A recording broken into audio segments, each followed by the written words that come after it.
आप सभी को जय मसीह की।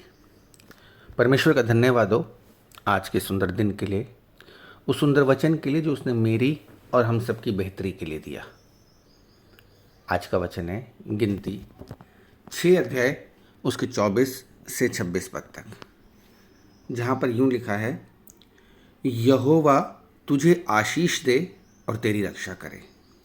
यहोवा तुझ पर अपने मुख का प्रकाश चमकाए और तुझ पर अनुग्रह करे। यहोवा अपना मुख तेरी ओर करे और तुझे शांति दे। प्रभु परमेश्वर का धन्यवाद करते हैं आज के सुंदर वचन के लिए।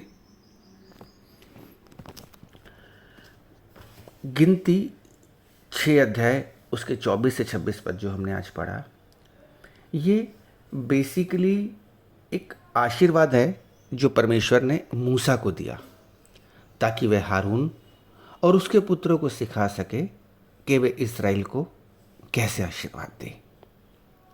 ये आशीर्वाद परमेश्वर की कृपा, शांति और उसके प्रेम का प्रतीक है।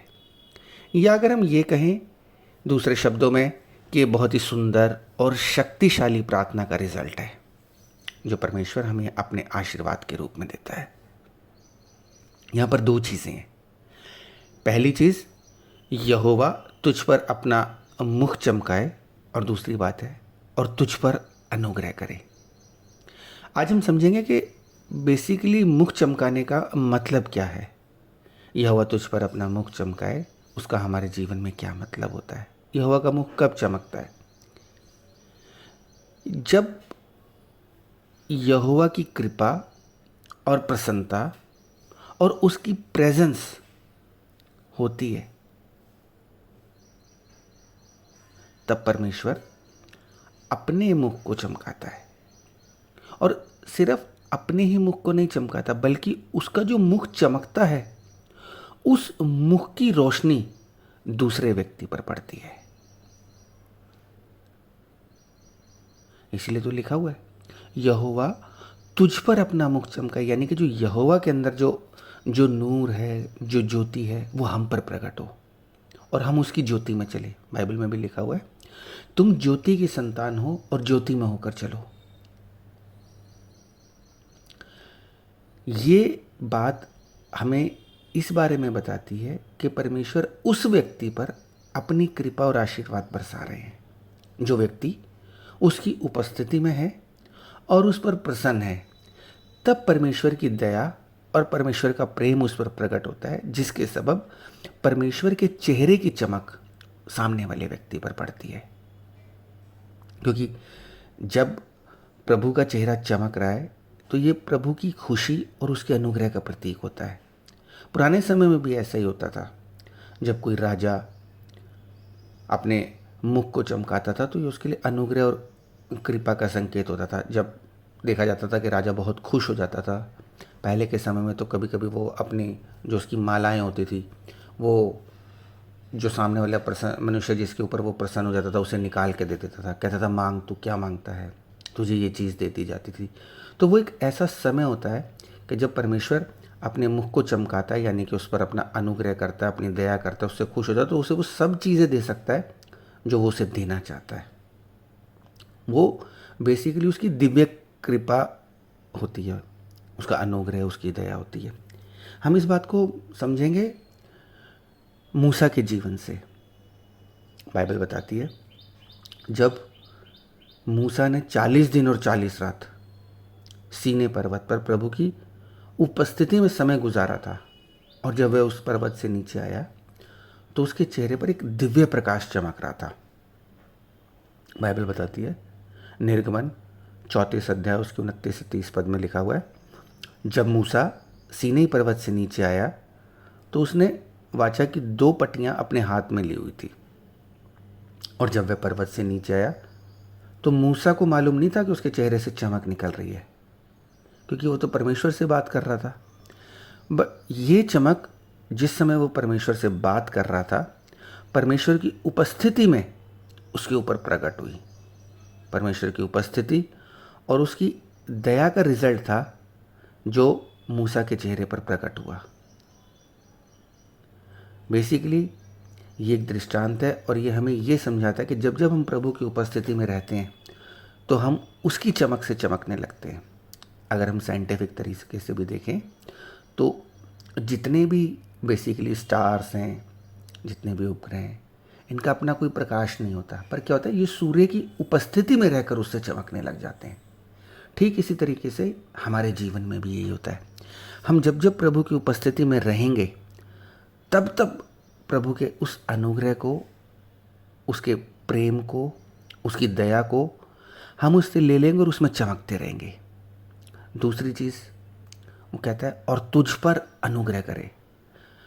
अनुग्रह बेसिकली क्या है? अनुग्रह को हम ऐसे समझ सकते हैं कि अनुग्रह एक वो फ्री गिफ्ट है जो हम परमेश्वर से प्राप्त करते हैं, जो हमें हमारे पापों से बचाता है और हमें शांति और प्रसन्नता प्रदान करता है।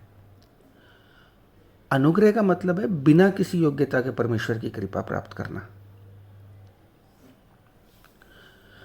प्राचीन इज़राइल में अनुग्रह का अर्थ था कि परमेश्वर अपने लोगों के प्रति दया और कृपा दिखाते हैं, जो उनकी रक्षा और मार्गदर्शन करता है। तभी तो बाइबल में बार बार लिखा है, हे प्रभु अपना अनुग्रह मुझको दे, अपनी सामर्थ्य मुझको दे, तेरे अनुग्रह से मैं बच जाऊंगा। और बाइबल में प्रभु यीशु मसीह भी ये कहता है कि मेरा अनुग्रह तेरे लिए बहुत है। यानी कि अनुग्रह वो चीज़ है जिसमें हम प्रभु में सुरक्षित हैं। अगर प्रभु का अनुग्रह हम पर है तो इसका मतलब ये है इनडायरेक्ट वे में कि प्रभु हमारे साथ है। और जब प्रभु हमारे साथ है तो हमें किसी भी बात की, किसी भी चिंता की, किसी भी परेशानी में परेशान होने की कोई ज़रूरत नहीं है। क्योंकि जब क्रिएटर हमारे साथ है, सॉल्यूशन हमारे साथ है, तो फिर तो हमें कोई प्रॉब्लम ही नहीं है। इसलिए वचन कहता है कि तुझ पर मेरा अनुग्रह बना रहे। इसलिए बहुत ज़रूरी है कि हम प्रभु के अनुग्रह में बने रहें। हम इस बात को समझने के लिए यीशु मसीह के जन्म से पहले जो भविष्यवाणी हुई थी माता मरियम पर, हम उसके अनुभव से इस चीज़ को समझने की कोशिश करते हैं। बाइबल बताती है, जब स्वर्गदूत ने मरियम को बताया कि वो यीशु मसीह को जन्म देगी, तो उसने कहा प्रभु ये कैसे होगा? पर लूका 1 अध्याय उसके 28 पद में लिखा है, स्वर्गदूत ने उसके पास जाकर कहा अनुग्रह प्राप्त कर, आनंद कर, प्रभु तेरे साथ है। क्योंकि वो तो एक कुंवारी स्त्री थी और कुंवारी स्त्री से इतना बड़ा कार्य होना एक अजीबोगरीब बात थी। लेकिन उसने क्या बोला? प्रभु का अनुग्रह तुझ पर है, तुझे प्रभु का अनुग्रह प्राप्त हो, आनंद कर और प्रभु तेरे साथ है। तो अनुग्रह का मतलब ये है कि हमारे अंदर कोई खूबी या लियाकत नहीं है, बल्कि परमेश्वर की दया से जो चीज़ हम पर प्रकट होती है और जिसमें हम सुरक्षित रहते हैं, वही अनुग्रह है। और मरियम को परमेश्वर का अनुग्रह प्राप्त हुआ और वो उसके इस महान कार्य के लिए चुनी गई। ये परमेश्वर की कृपा का एक सुंदर उदाहरण है, जो सचमुच किसी की योग्यता और उसके एफर्ट्स पर नहीं, बल्कि परमेश्वर के अनुग्रह और उसके चुनाव पर आधारित है। तो अगर हम चाहते हैं कि हम परमेश्वर के अनुग्रह में बने, तो हमें उसकी उपस्थिति को अपने जीवन में महसूस करना पड़ेगा। परमेश्वर की चमक हम पर बनी रहे और उसका अनुग्रह हम पर बना रहे, तो इसके लिए हमको अपने जीवन में कुछ चीज़ें हैं जो अडॉप्ट करनी पड़ेंगी। पहली चीज़, हम परमेश्वर के साथ समय बिताएं। भजन संहिता 31 अध्याय उसके 16 पद में लिखा है, तेरा मुख अपने दास पर चमके और मुझे अपनी करुणा से बचा। जैसा मूसा ने परमेश्वर के साथ समय बिताया और बाइबल बताती है उसका चेहरा चमक उठा, वैसे ही हम भी प्रभु की उपस्थिति, उसकी प्रार्थना और उसके ध्यान के माध्यम से परमेश्वर के साथ जब समय बिताएंगे और उसकी उपस्थिति का अनुभव करेंगे, तो यह हमारे जीवन में शांति, आनंद और उस मार्गदर्शन को लेकर आएगा जिस पर हमें चलना है। और सचमुच परमेश्वर का जो तेज है वह हमारे चेहरे पर चमक पाएगा और उसकी करुणा से हम बच जाएंगे। दूसरी चीज़, हम प्रभु के अनुग्रह को स्वीकार करें। बाइबल बड़े ही सुंदर शब्दों में बताती है, इफिसियों 2 अध्याय उसके 8 पद में, क्योंकि तुम्हें अनुग्रह से विश्वास के द्वारा उद्धार मिला है और यह तुम्हारी ओर से नहीं बल्कि परमेश्वर का उपहार है। जिस तरीके से मरियम ने परमेश्वर की कृपा को स्वीकार किया, हमें भी ये समझना चाहिए कि हमारे उद्धार और आशीर्वाद हमारे कर्मों पर नहीं बल्कि परमेश्वर के अनुग्रह पर आधारित है। जब हम ऐसा सोचते हैं तो इससे क्या होता है कि हमारा जो दृष्टिकोण है बेसिकली वो चेंज होता है और हमें अनुग्रह में चलने की प्रेरणा मिलती है। तभी तो मरियम वो वाला कार्य कर पाई जो किसी के बस का नहीं था दुनियावी रूप से अगर देखा जाए, लेकिन परमेश्वर के अनुग्रह में होकर वो इस दुनिया में यीशु मसीह को लेकर आ पाई। तो प्रभु जब किसी का चयन करते हैं अपने कार्य और अपनी योजना के अंतर्गत, तो उस मनुष्य में कोई योग्यता हो या ना हो, लेकिन प्रभु से योग्य बना देते हैं। इसलिए हम प्रभु के अनुग्रह को अपने जीवन में स्वीकार करें। तीसरी चीज, प्रार्थना और उसकी स्तुति। हमें नियमित रूप से प्रार्थना करनी चाहिए और परमेश्वर की स्तुति करनी चाहिए, क्योंकि जब हम परमेश्वर की स्तुति करते हैं तो हम उसकी उपस्थिति को अपने जीवन में आमंत्रित करते हैं। जब हम उसकी स्तुति करते हैं तो उसकी शांति, उसकी आनंद और उसके मार्गदर्शन को प्राप्त करते हैं। बड़े ही खुले शब्दों में भजन संहिता 67 उसकी फर्स्ट वर्स में लिखा हुआ है, ईश्वर हम पर कृपा करे और हमें आशीर्वाद दे और अपना मुख हम पर चमकाए। अगर हमें ईश्वर की कृपा प्राप्त करनी है, उसका आशीर्वाद हमें लेना है, हम चाहते हैं कि उसका मुख का प्रकाश हम पर चमके, तो हमें अपने आप को उसको समर्पित करना पड़ेगा स्तुति और आराधना के द्वारा और प्रार्थना के द्वारा। तभी हम उसके आशीर्वाद को प्राप्त कर पाएंगे, क्योंकि आराधना में छुटकारा है, प्रार्थना में उसकी संगति है। और जब ये दोनों चीज़ें हम नियमित रूप से करेंगे तो उसकी उपस्थिति हमारे जीवन में आ जाएगी और जो उसका प्रकाश है वो हम पर प्रकट हो जाएगा।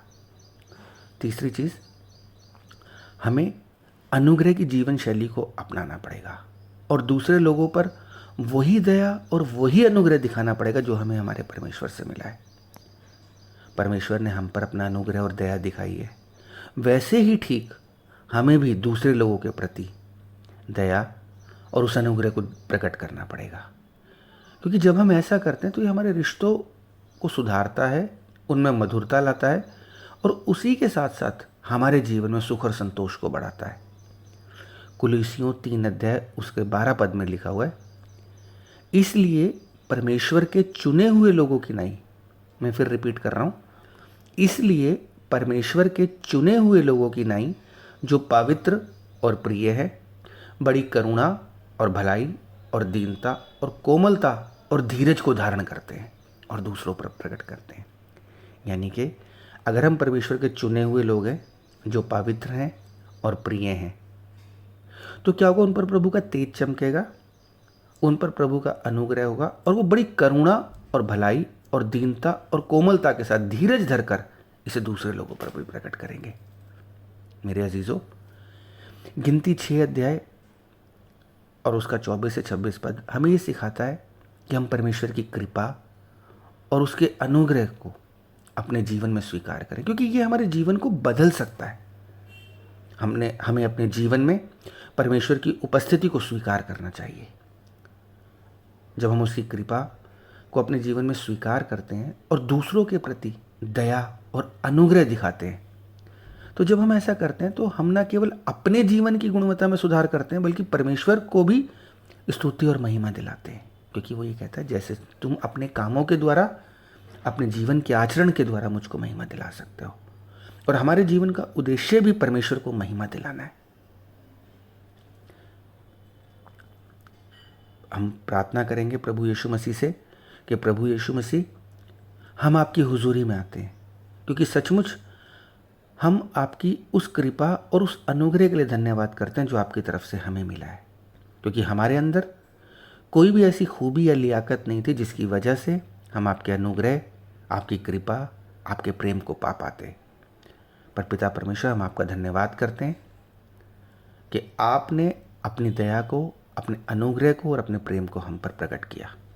हम आपसे प्रार्थना करते हैं कि आप हमारे जीवन में अपनी उपस्थिति और प्रकाश को चमकाएं, हमें आपकी उस कृपा से भर दें, हमें आप उस अनुग्रह में चलने की शक्ति दें जैसा कि आप हमसे चाहते हैं। पिता परमेश्वर, हमारे अंदर वो बदलाव आए ताकि सचमुच हमारे अंदर दया, भलाई, दीनता, कोमलता और धीरज प्रकट हो पिता परमेश्वर। हम प्रार्थना करते हैं कि पवित्र आत्मा हमारा मार्गदर्शन करे, हमें पवित्रता, आज्ञाकारिता और अपने समर्पण में बनाए रखे, ताकि सचमुच हम दूसरों के प्रति दया और अनुग्रह दिखाने की हमें आपसे वो प्रेरणा मिल सके, ताकि हम आपके प्रेम और अनुग्रह के साक्षी बन सकें। यीशु मसीह के नाम में आमीन, आमीन, आमीन। Thank you.